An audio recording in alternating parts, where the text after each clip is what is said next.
সম্মানিত সুধী, আসসালামু আলাইকুম। আমি প্রতিমধ্যে এক ভাইকে পেলাম। ভাই কয়টা গাছ নিয়েছেন আপনি? 4 পিস গাছ নিচে আছে, 4 পিস গাছ, তাই তো? এই চারাগুলো আমরা যদি একটু পরিচয় করে দেই, এটা হচ্ছে চেরি কাঠের গাছ। আর এটা কি গাছ ভাই? জামের গাছ। এটা পেয়ারা, ভিটামিন সি। এটা কি গাছ? তেঁতুল। ভিটামিন সি যা খেলে চোখে মানে জিভে পানি আসে, যার রুচি ভালো আছে আর কি। যাই হোক, আচ্ছা এই গাছগুলো আপনি তো বাড়িতে নিয়ে লাগাবেন, তাই তো? আচ্ছা এই গাছগুলো লাগানোর মূল কারণ কি বলতে পারেন, কেন লাগাচ্ছেন গাছগুলো?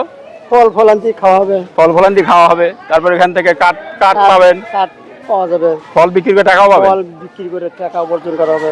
বাহ, খুব সুন্দর কথা। আমি মনে করি যে এই গাছ যারা পরিবারের বিভিন্ন কাজকর্ম করে তাদেরও এই গাছগুলো লাগানো উচিত, যেটা পরিবারের দেশের সৌন্দর্য বৃদ্ধি পাবে। এই গাছতে আমরা অক্সিজেন পাবো, কার্বন ডাই অক্সাইড নেবে, আমরা আর্থিকভাবে স্বাবলম্বী হব। সুতরাং এই গাছ পৃথিবীতে বেঁচে থাকার জন্য সবার জন্য দরকার। এবং আপনারা যারা এই ভিডিওটি দেখবেন, অবশ্যই আপনারাও চেষ্টা করবেন আপনাদের বাড়ি। আমাদের ভিডিওটি ভালো লাগলে লাইক, শেয়ার, কমেন্টস এবং শেয়ার করে আমাদের সাথে থাকবেন।